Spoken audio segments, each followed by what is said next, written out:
can't believe it. I mean, I almost cannot believe it. I don't even, how do most people find me? That's a phenomenal question, but I'll go ahead and show you.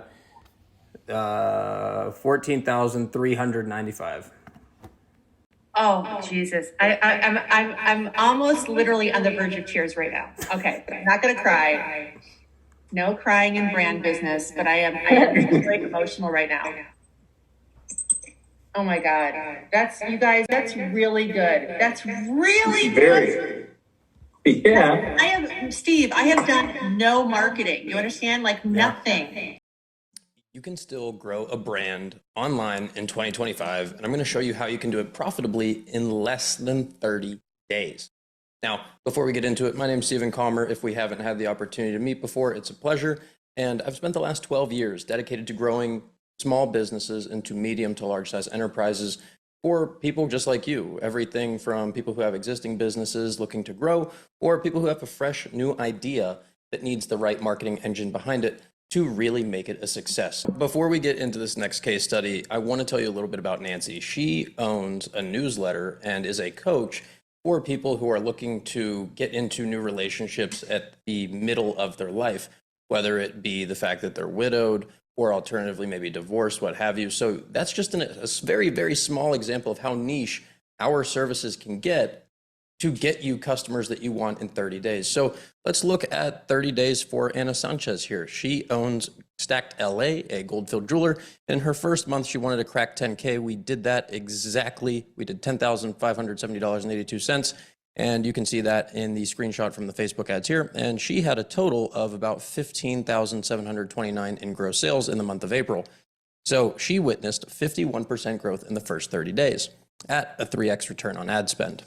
Now, on a second month, we did $29,000 in revenue, and the goal was just 20.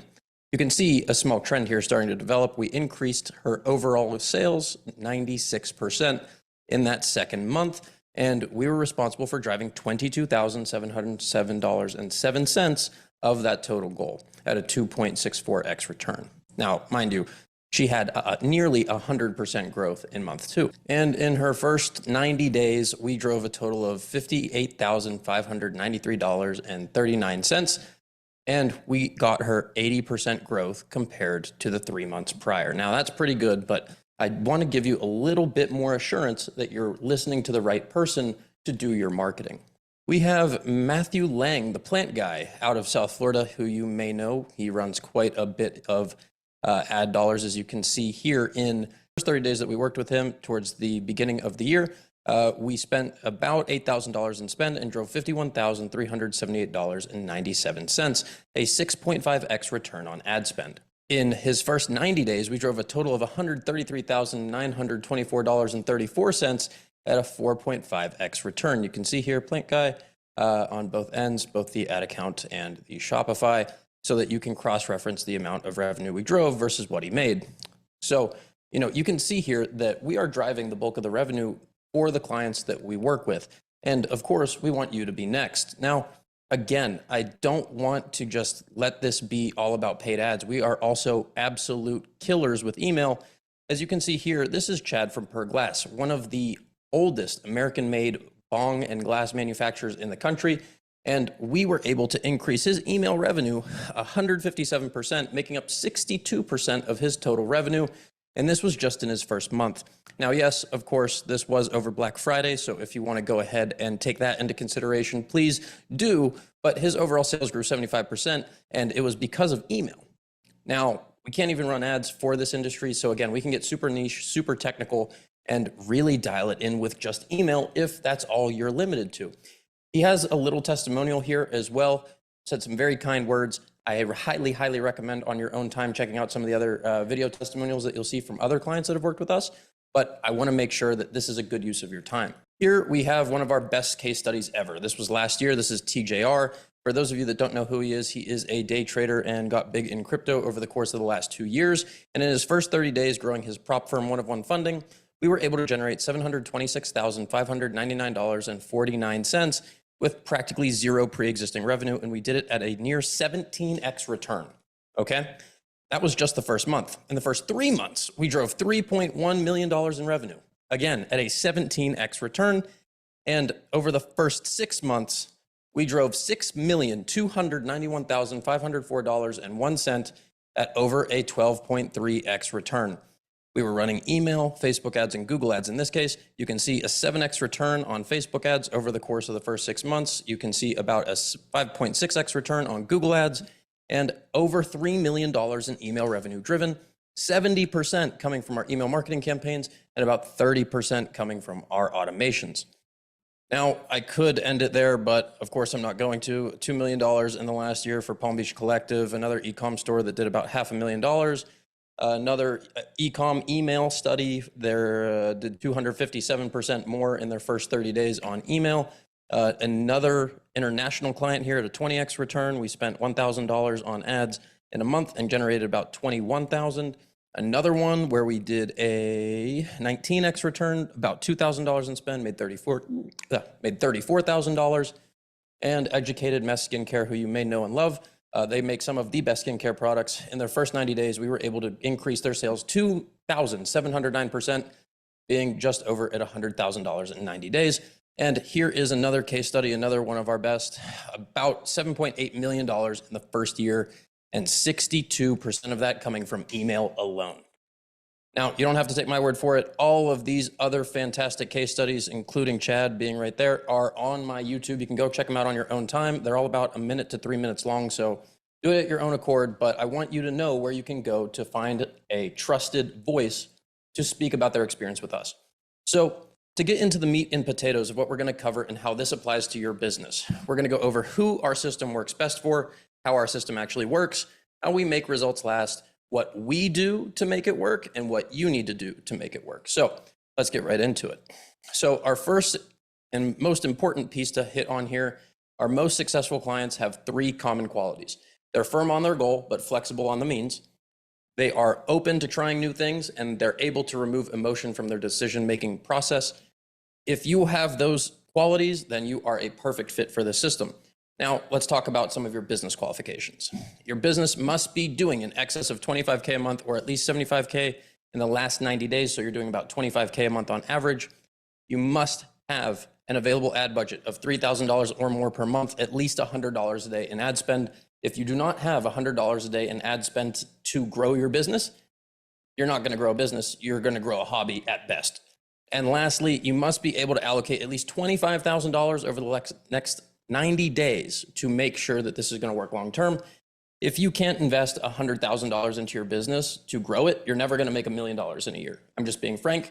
Maybe that's a turnoff for you, but if that's the case, you're not our right customer. So I wish you the best. And if you ever need anything moving forward, awesome, let us know. If you think you can allocate $100 a day and 25 grand over the course of the next 90 days, this will work for you. That I can guarantee. The next thing to hit on is our fundamentals. We have to identify your target market and what your identity is to them. So how does your business get perceived by your ideal target audience, right? Well, how do they see you? How do they see your brand? Secondly, what is your ideal target audience and their biggest pain point within your industry? Is it no one offers all natural solution? Is it that like the prices for the market are just too high? Is the quality the issue? What is their single biggest thorn in their side? Can we identify it and can we exploit it? The third thing is, what feedback has your customers offered you about their experience with your business? The best businesses, the one that grow the fastest and the most consistently, listen to what their customers have to say. If you're not doing that, you're leaving a ton of money on the table. I know this for a fact because we've seen it time and time again. Next, how does your ideal target audience perceive your business, right? This is a really, really big thing to hit on. Are you fairly priced for what you offer when you look at your competitors and what they're putting into the marketplace? Do your customers see people they identify with, so people that look like them, sound like them, have the same type of lifestyle? Do they see those people enjoying your product or service? Think about that. Take a really long moment and pause and think, do people truly like us better than our competition? The third thing here is, do they see the potential to be satisfied with your product? Are they actually seeing people they think are like them enjoying what you have to offer? Because if they do, they'll buy. If they don't, you're going to need more of those people. The third thing about identifying your audience and how this works is what is their biggest pain point within your industry? I hit a couple examples before, but I'm going to run it through it again. Does your industry have one core problem customers are demanding needs solved, right? If there is a ton of opportunity for you to be the single biggest provider of your product or service in your industry. I saw that with one and TJR firsthand. We had no discounts, no promotions, anything on the front end. We were just solving the industry's biggest problem and telling people that we could. The second thing, what's the root of the negative feedback in your competition, their product, or your industry at large? Use that information to make your product better before people bring up the same point or issue with you, right? Try and get ahead of the curve. And then the third thing is, at what price point is your market almost always satisfied with your product? That is the Goldilocks zone. That is where you want to spend the bulk of your time, especially if you run sales all the time. You don't want to over discount your product, but you also want to make sure the value that you offer to your industry is actually one that gets recognized as fair or great for the price. And then lastly, what feedback have your customers offered you about their experience with your business? What's being criticized and what's getting praised? Is it the quality? Is it the price? Is it the effectiveness of what you're offering? Think about those things, itemize them, write them down, and then have it in front of you. Make decisions based on those things.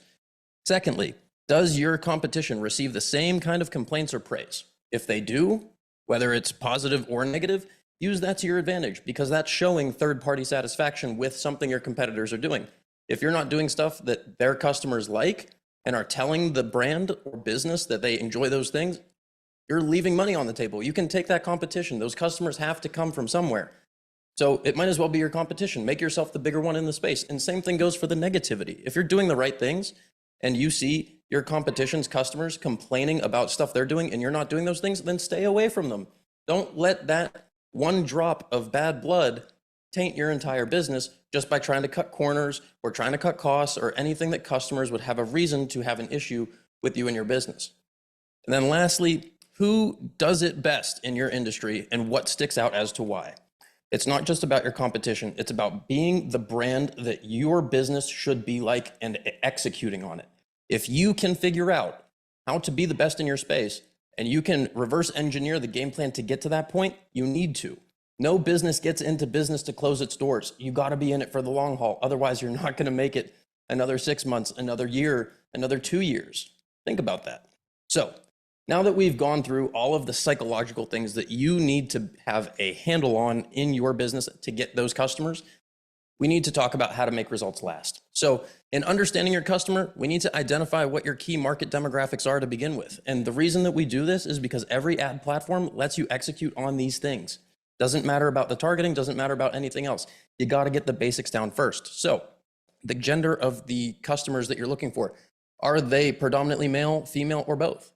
These are things you have to take into consideration because men usually have a different associated conversion cost than women. And if you're trying to get both, there might be some value in being specific with your ads. If you are using women in some ads, target women using those creatives. If you're targeting men and you have men in your creatives, there's alignment there, right? You have to think about these things. Location, where are your customers located? If you're a local business and you're looking to grow online, start targeting local first. They're already familiar with you. Cut your actual customer acquisition cost down, right? Be smart about it. Third, what's your market size? How many potential customers are even in your market to begin with? Is it a growing market? Does it ebb and flow? Is it a lot of one-time customers? Is it a recurring model? Think about these things because this is going to directly impact your ad costs, and it's also going to directly impact the amount of offers you have to keep an eye on so that you know how to navigate your market. And then after we get our key market demographic down, we have to get granular. That's very, very important because the extra money is in the little details. So look at the platforms. Where is your key market demographic spending most of their time when online? Did you know the average screen time for most, whether it be a smartphone, computer, a tablet, what have you, is spending 8 hours a day in front of a screen on average, okay? Think about that. If you knew, and assume they get 8 hours of sleep, that 1/3 of someone's day or half of the time that they're awake, you can market to them directly and inexpensively, why wouldn't you do it where your customers are spending all of their time? Is that TikTok? Is it Facebook? Is it Instagram? Is it their email? Are they Googling? Think about those things. And there's a very specific breakdown that we can go into on our consultation call to show you where you should be focusing your efforts based off of your key market demographic. The second thing here is the consumer psychology behind your key market demographic, what triggers turn your key market demographic subconscious thoughts into consciousness and conscious action, right? Those are the things that we need to figure out to get them to react in the first place. And then lastly, the allure behind your product and brand. How can you package your key market demographic's dream outcome into an offer that they just won't say no to? That's how we really focus on scaling. And then to go over the really core things here, our job and your job. Our function is simple. We aim. We audit because not all businesses are created equal, but our system allows them to be plug and play, so it makes it kind of on the same field. So that way everyone's starting with like a clean slate that we know we can grow on, okay? If your foundation's shaky, your business is gonna have a really tough time growing once it gets to a certain point, and we don't want that for you. We don't wanna see you go through that, and we don't want you to blame us for that being the case. So that's why we do all of the auditing that we do from the start so that everybody starts on the same playing field. The second thing that we do is install. We implement our digital ecosystem into your business so that it can start growing as soon as it's implemented. And then the third thing is manage it. We strategize, goal set, and facilitate the needed measures to hit the growth goals through our strategy, which we are going to set together, whether that's your growth goals, the timeline to implement certain things, because every business is different. You might already have things in place that we wouldn't necessarily say to start with, but because they are the things you already have, sometimes it's best to start there. Now, your job. Your function, also kind of simple. CAM, you have to communicate. That is the single biggest thing that makes every business go from a good business to a great business, is truly communicating at every level. So that being said, the less time you can use to make decisions, the more action you can take. And the best way to have everything that you need to make decisions is to communicate, right? Because you got to get the information from somewhere. The second thing I need you to do is act. We must collectively act as a team. When you need something, we act. When we need something from you, you act. That's how we grow this business, your business in particular, as quickly as humanly possible, without missing steps, without cutting corners. We have to work and collaborate as a team at every step of the way. And the third thing here, also manage. You're just managing different things. So whether that's your inventory, your fulfillment on your orders, your team, etc., all of those things are obviously not necessarily in our wheelhouse. We aren't offering to do them for you. So you or someone else needs to do them. So without further ado, if you are ready to grow your business online over the next 30 days, guaranteed, we will make your marketing profitable or you will not pay us a penny. I invite you to click the link below this video and book a call right now. We are right now in a period in time where all of the rules for growing a business are being rewritten, but unfortunately, it is not on the terms of the business owners. It's on the terms of the market, and we've cracked that code. We know how almost every market reacts because we work with over 14 dozen different niches, industries, and verticals. We've been doing this for 12 years, and our team is full of people who are Facebook marketing partners, Google marketing partners, Klaviyo marketing partners. We are the veterans of the space. I really want to work with your business. I want to see if it has the necessary fundamentals in place to really blow it out of the park for you, and I promise not to waste your time if it doesn't. But the last thing I'll do is leave you hanging without information so that you can get things squared away so that maybe down the road, we're a better fit for one another. That sounds good to you. Go ahead, book that call. Book it now. I promise you it will be the best 30 minutes you spend for your business, whether you work with us or not. I'll see you over there.